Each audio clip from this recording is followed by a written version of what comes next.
Airport నిర్మాణం కోసం రాష్ట్ర ప్రభుత్వం నిధులు మంజూరు చేయడం హర్షణీయమని సీఎం రేవంత్ రెడ్డికి కృతజ్ఞతలని మాజీ ఎంపీ సోయం బాపురావు అన్నారు. ఇక డీసీసీ కార్యాలయంలో పార్టీ శ్రేణులతో కలిసి సంబరాలు నిర్వహించారు. ఆదిలాబాద్ ఎయిర్పోర్ట్ నిర్మాణానికి అవసరమైన భూసేకరణ కోసం రాష్ట్ర ప్రభుత్వం నిధులు మంజూరు చేయడం ఆనందంగా ఉందన్నారు.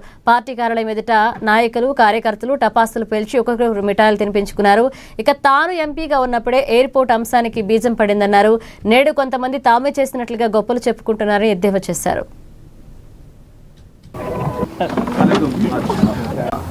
వెనుకబడే ఉండే కానీ తెలంగాణ వచ్చిన 10 సంవత్సరాలు గత ప్రభుత్వం ఏనాడు కూడా ఆదిలాబాద్ జిల్లా పట్టించుకోలేదు.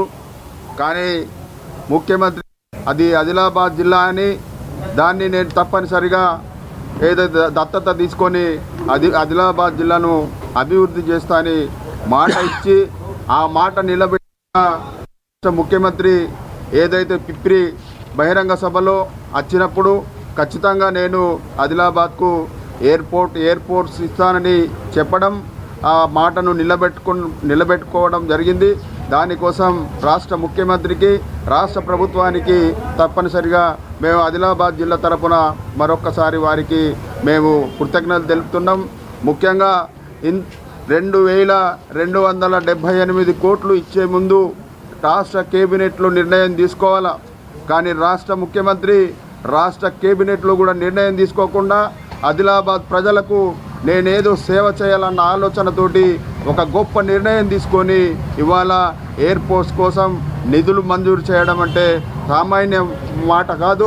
కాబట్టి ఆదిలాబాద్ జిల్లాను అభివృద్ధి చేయాలన్న లక్ష్యంతో ముందుకు పోతున్న ముఖ్యమంత్రి గారు ముఖ్యంగా ప్రత్యేకంగా జిల్లాను అభివృద్ధి చేయాలనే ఆలోచనతోటి పోవడం జరుగుతుంది. కాబట్టి ఇవాళ చాలామంది అనేక రకాలుగా మాట్లాడుతున్నారు, పేపర్లలో చూడడం జరుగుతోంది.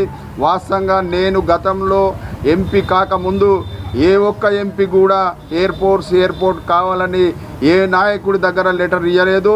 నేను ఎప్పుడైతే ఎంపీగా గెలిచినానో అప్పుడు 4-5 సార్లు ప్రధానమంత్రి నరేంద్ర మోదీ గారిని కలవడం జరిగింది. అదే రకంగా అమిత్ షా గారిని కలవడం జరిగింది. ఈ ఎయిర్పోర్ట్ సందర్భంగా ప్రజలకు తెలియజేయడం జరుగుతుంది. హైదరాబాద్ నుంచి ఆర్మూరు వరకు రైల్వే మార్గాన్ని కూడా వెంటనే మంజూరు చేయాలని కూడా కాంగ్రెస్ పార్టీ డిమాండ్ చేయడం జరుగుతుంది.